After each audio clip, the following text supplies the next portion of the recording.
Assalamualaikum warahmatullahi wabarakatuh. Jumpa lagi bersama saya Adam dalam channel Fakta Dunia Story. Apa kabar kalian? Semoga selalu diberikan kesehatan dan rezeki yang cukup. Kita kembali membahas sejarah yang ada di Nusantara maupun dunia. Yuk kita mulai saja, simak baik-baik videonya.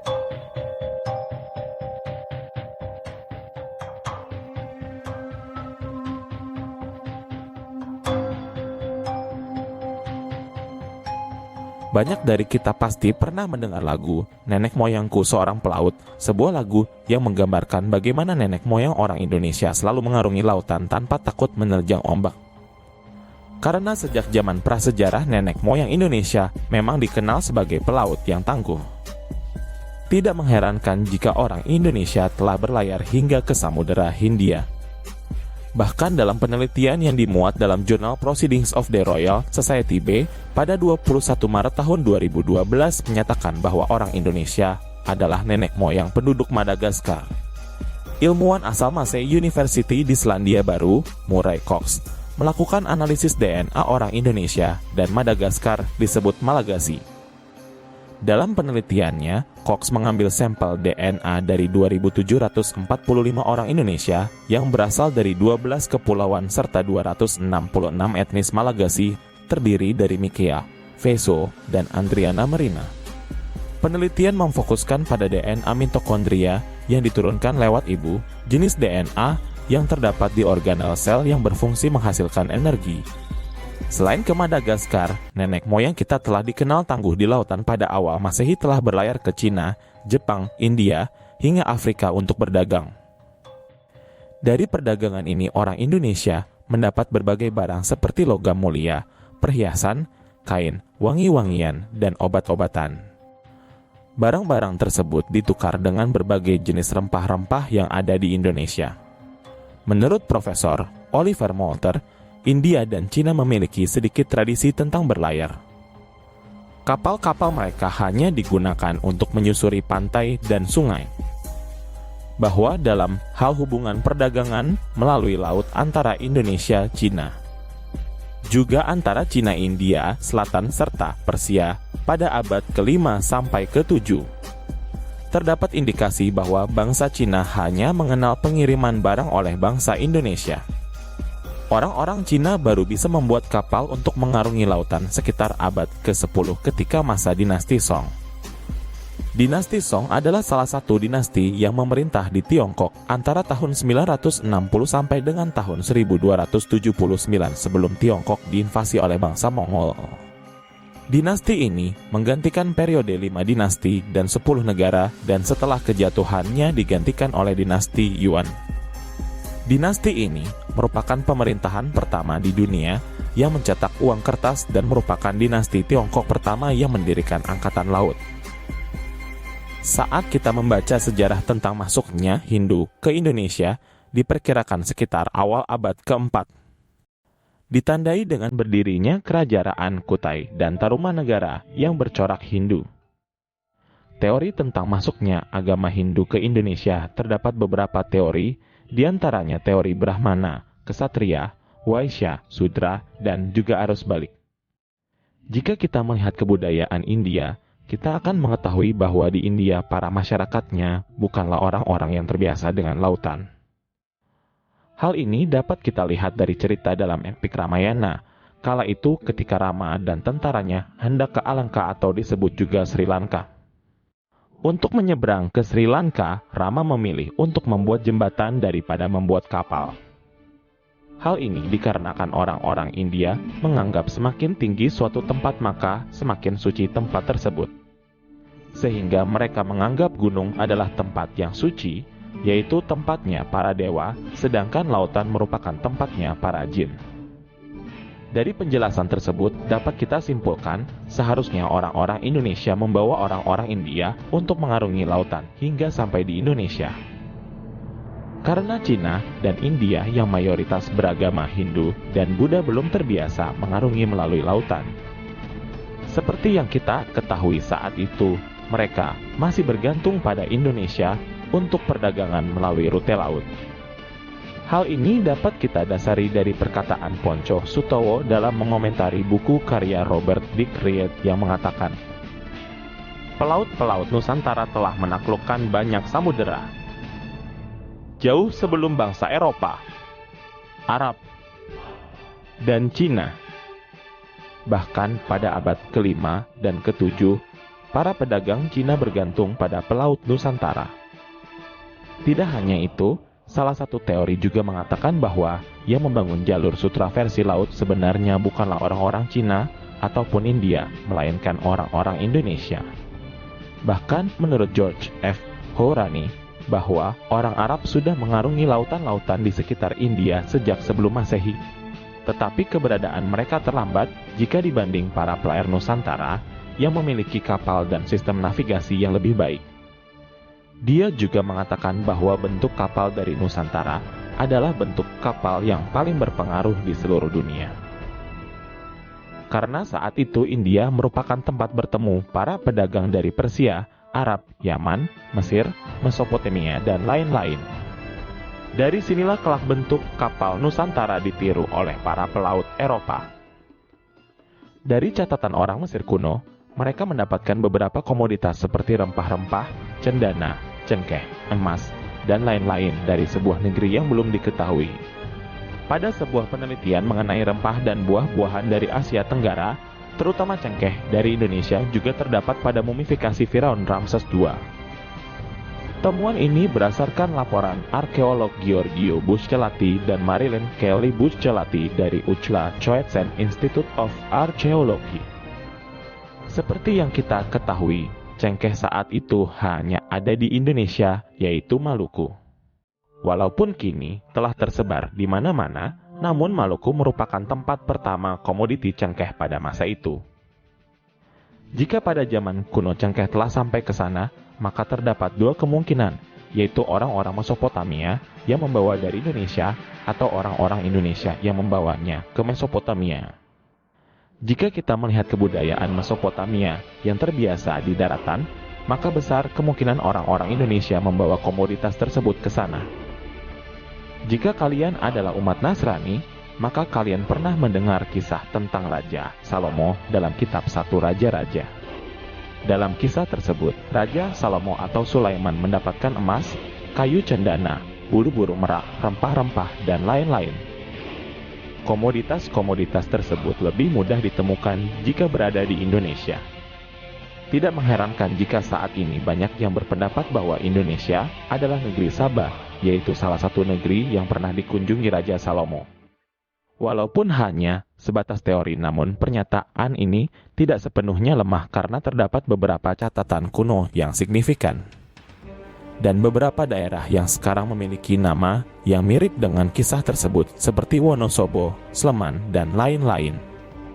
Dalam buku karya Robert Dick Reed, penyebaran orang-orang Nusantara bukan hanya berada di Madagaskar, Afrika, dan Ghana, tetapi telah menyebar ke seluruh dunia.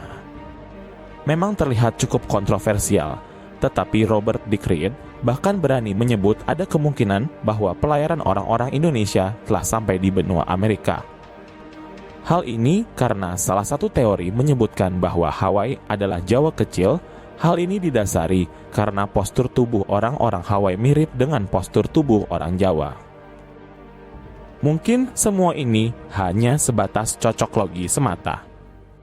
Namun, jika kita telusuri biografi seorang pelaut Portugis yang bernama Afonso de Albuquerque yang saat itu berhasil menaklukkan Malaka.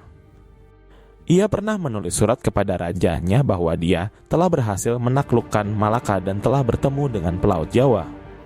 Alfonso juga mengatakan saat melihat peta orang-orang Jawa, ia melihat bahwa Portugal telah ada di peta orang-orang Jawa. Selain Portugal juga terdapat Tanjung Harapan, Cina, Jepang, dan bahkan Brazil pun telah ada di peta tersebut. Dari buku Robert Dick dan surat Alfonso tersebut membuat kita bertanya-tanya seberapa jauh nenek moyang kita telah berlayar. Dalam catatan para pelaut Portugis, ketika pertama kali sampai di Tanjung Harapan, mereka melihat orang-orang berkulit coklat yang mengatakan bahwa mereka berasal dari Jawa. Dengan kapal-kapal yang tidak hanya satu buah, orang Jawa telah sampai ke Tanjung Harapan yang merupakan pusat transaksi saat itu. Dan ketika para pelaut Portugis sampai di Indonesia, mereka banyak melihat kapal-kapal yang pernah mereka lihat di Tanjung Harapan. Kapal-kapal orang Jawa saat itu begitu besar dan kuat. Bahasa Melayu menyebutnya sebagai jong, orang Jawa menyebutnya sebagai jung, orang Portugis menulisnya sebagai junco, sedangkan orang Arab menyebutnya sebagai J-strip and strip cup, yang diucapkan mirip cara orang Iberia atau Portugis mengucapkannya. Pedagang Italia Giovanni da Empoli dalam surat-suratnya tahun 1970 menulis bahwa di tanah Jawa jung tidak berbeda dibanding benteng, karena memiliki 3 dan 4 lapis papan, satu di atas yang lain, yang tidak dapat dirusak dengan artileri. Mereka berlayar bersama dengan wanita, anak-anak, dan keluarga mereka, dan semua orang menjaga kamarnya sendiri. Besarnya kapal jong Jawa sekitar 4-5 kali kapal Flor de la Mar, kapal Portugis terbesar tahun 1513. Kekaisaran Cina mengizinkan semua kapal berlabuh di pelabuhan-pelabuhannya kecuali kapal jong Jawa karena besar dan kuatnya kapal itu. Dikatakan juga bahwa kapal jong Jawa jika berlabuh dapat menaklukkan sebuah kota, bahkan satu buah kapal jong Jawa dapat menghabisi 20 buah kapal jong Cina. Dari kapal jong Jawa, Kekaisaran Cina terinspirasi membuatnya walaupun tidak sebaik kapal jong Jawa. Indonesia kita katakan sebagai pelaut yang tangguh, karena memang medan yang hadapi adalah lautan. Untuk dapat pergi ke pulau lainnya, orang-orang Indonesia harus berlayar melewati ombak lautan, sehingga orang-orang Indonesia memang terbiasa dengan dahsyatnya ombak laut. Bahkan suku Bajo, yang disebut juga Bajau, yang merupakan salah satu armada laut Sriwijaya, dikatakan sebagai suku yang tidak pernah mendarat. Jikapun mendarat itu mereka lakukan untuk berinteraksi dengan suku-suku lain. Dari penjelasan itu, maka kita sebagai orang Indonesia harus bangga karena nenek moyang kita merupakan pelaut-pelaut hebat. Namun, saat ini, kapal-kapal kita tidak sebesar dan setangguh dahulu. Anthony Reid berpendapat bahwa kegagalan Pati Unus di Malaka membawa pengaruh yang besar bagi hilangnya kapal-kapal besar dari galangan-galangan kapal di pesisir utara Jawa. Bergesernya kekuasaan Mataram ke pedalaman adalah salah satu yang membuat galangan-galangan kapal yang tersebar di pesisir ditinggalkan. Salah satu pukulan terbesar adalah saat penguasa Mataram menghancurkan sendiri kota-kota pesisir yang menyimpan peninggalan-peninggalan galangan. Selain itu, Perintah Amangkurat pertama pada tahun 1655 dicatat Rendra F. Kurniawan tahun 2009 sebagai kebijakan represif Mataram yang paling memukul kota-kota pesisir. Perintah dia untuk menutup pelabuhan dan menghancurkan kapal-kapal agar tidak memicu pemberontakan membuat punahnya lapisan ahli-ahli pembuat kapal yang sejak masa Demak sendiri sudah tinggal sisa-sisa. Kondisi itu semakin diperburuk ketika VOC mulai menguasai pelabuhan-pelabuhan pesisir di pertengahan abad 18. Pada saat itu, VOC melarang galangan kapal membuat kapal dengan tonase melebihi 50 ton dan menempatkan pengawas di masing-masing kota pelabuhan.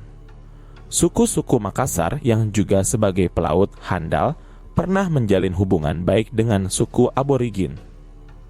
Suku Makassar datang ke Australia dengan maksud damai, bertolak belakang dengan interaksi destruktif antara orang-orang aborigin dengan orang-orang kulit putih setelahnya. Orang-orang suku Makassar datang untuk membeli teripang dari suku aborigin dengan cara barter untuk dijual ke Cina.